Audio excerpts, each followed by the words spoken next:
It's another beautiful day here in Brno, Czech Republic, where I teach English to adults, mainly women. And as you can see, I am standing in my kitchen. Last time I made a video here was 5 years ago, when I decided to stop using course books in my English lessons, and I was inviting everyone to my new course without course books. Now, 5 years and 50 groups later, I have some amazing results with my students, and I also feel much better about my work.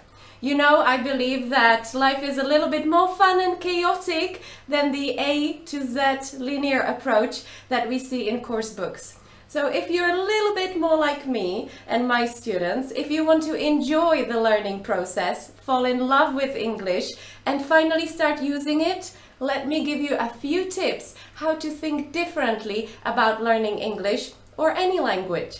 This is Nina from Nina English, and let's get into it now. Key number 1, motivate yourself. In order to become motivated, you need to know clearly what it is that you want to improve. So take a pen and paper and write down your language goals.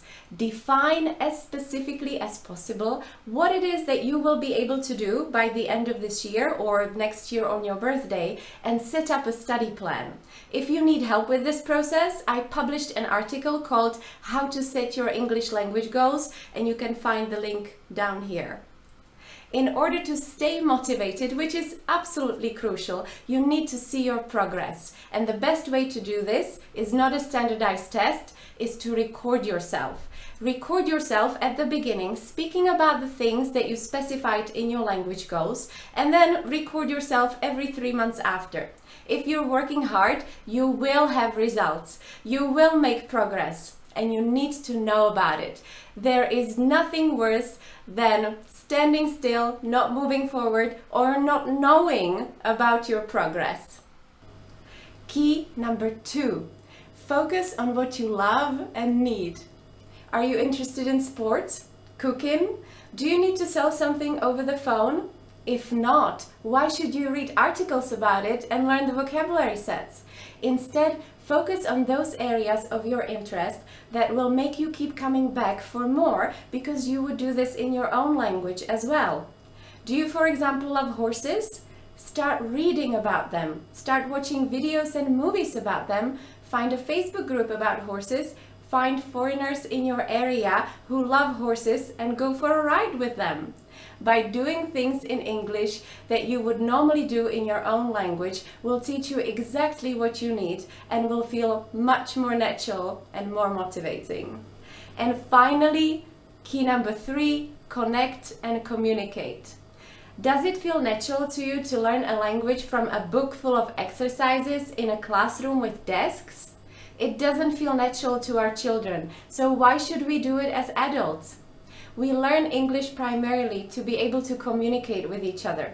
So why not start traveling more and meeting new people, joining English meetings and interest groups that use English for communication? Or if you're a little bit shy, why not get online and make English-speaking friends there and speak, speak, speak?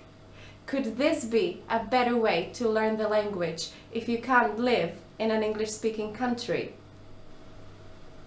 So let me sum up with a quote by a colleague from London, Mr. Jason West. He says, "We all learned our first language socially, from interaction with our parents and our friends. The reason we find it hard to do the same with our second languages is that we are put into schools which teach us the language academically.